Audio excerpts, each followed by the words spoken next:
country is kind of slanted against the gospel, even though we say in God we trust, even though we have God's name on our money, even though we swear on a Bible and all, so help me God, and all the cliches that we make.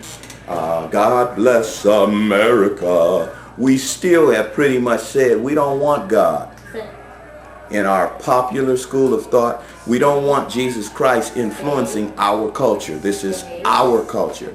God gave us breath to breathe, but we got a culture we don't want him in. Point I'm stating is, you can't really state your religious convictions and run for the president of the United States. You have to be as vague about that sort of thing as the government says you should be. For instance, the government says Congress shall make no law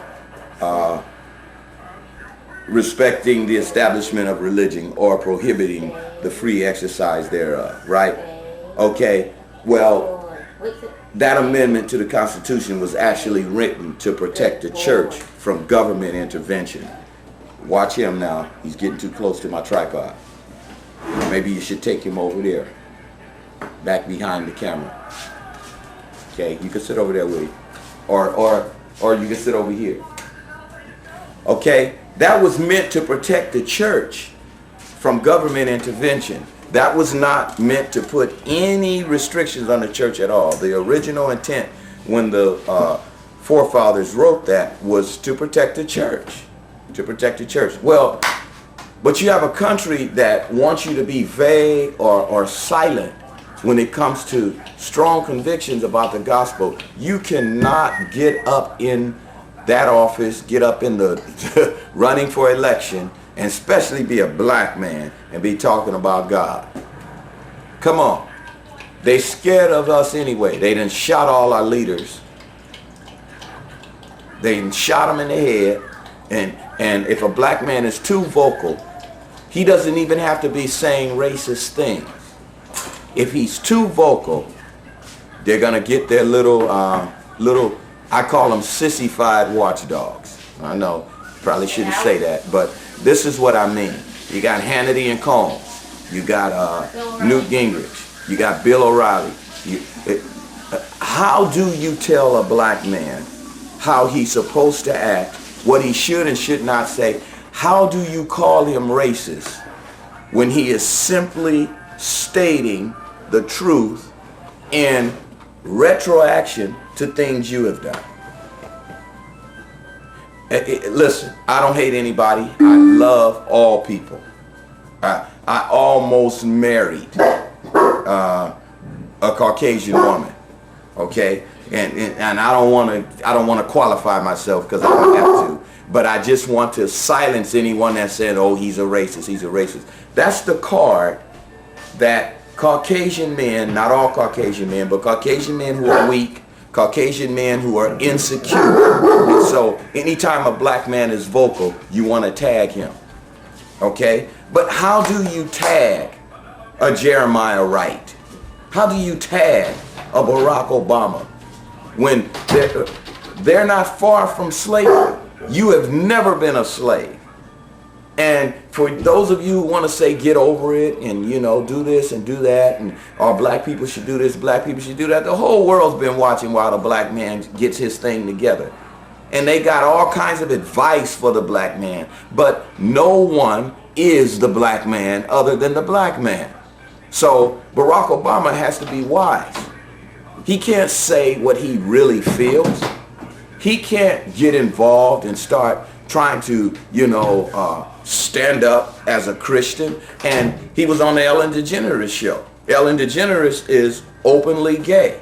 Okay? That's a very, very controversial, and not only controversial, that is, according to the Bible, that a lot of Christians believe in, being homosexual or gay is just another manifestation of our human weakness. It's not a civil rights issue. It's not a human rights issue. It's a moral issue. It has nothing to do with rights. I'm not knocking anyone that's gay. There's some people very close to me that are gay. Trust me, very close.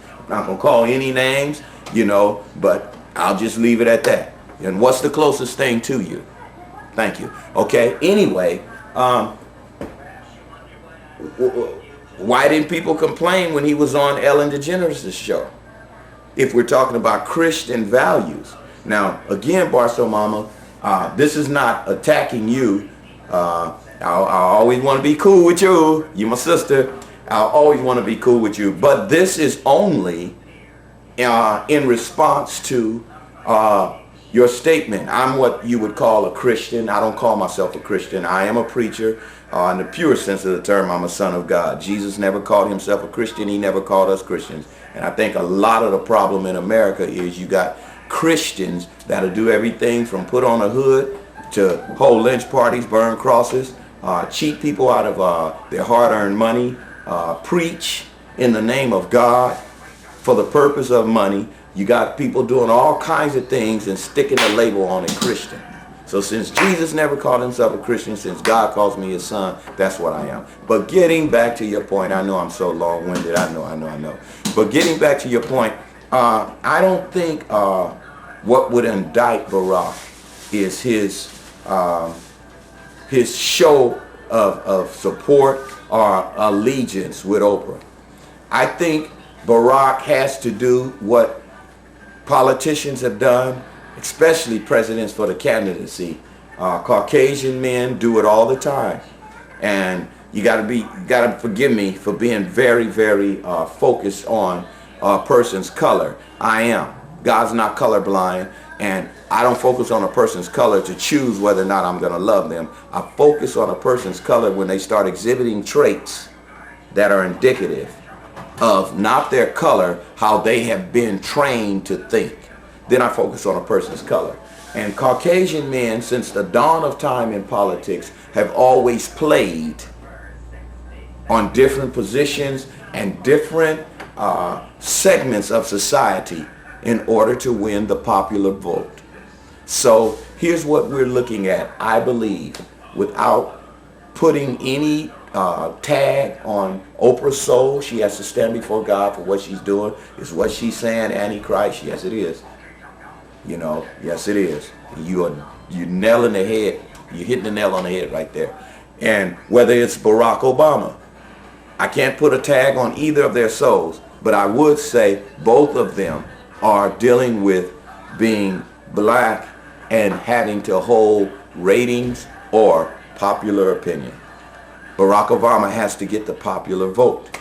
Okay, what he does in the closet as a believer, and what he does in public as a believer and someone who will do right by his fellow man, that's him and God. But what he does to get in office and secure that position that a black man has never held, at least not to our knowledge. The gloves are off. He's got to be wise as a serpent, harmless as a dove. He's got to be wise. He has got to be wise. No one is going to shoot Barack Obama in his head. I pray, I prophesy. There are a lot of believers who can pray and prophesy. Most of our leaders have prophesied their own death. They said, I'm going to lose my life. I know it. And they don't know. We have power. We have power with our words. So I would say, dear sister, as a believer, as what people would call a Christian, as a preacher of the gospel, as a man who is committed to speaking and living the truth, I would say that you can't be too sure about Barack Obama and what he's doing. Because if he just played all his cards and stood up for Jesus, what do you think this country would do to him? What do you think his chances for the presidency would be? You know, Oprah's got a lot of people behind her. And my thing is, we've been getting tricked all our lives. What's wrong with us tricking somebody? Love you.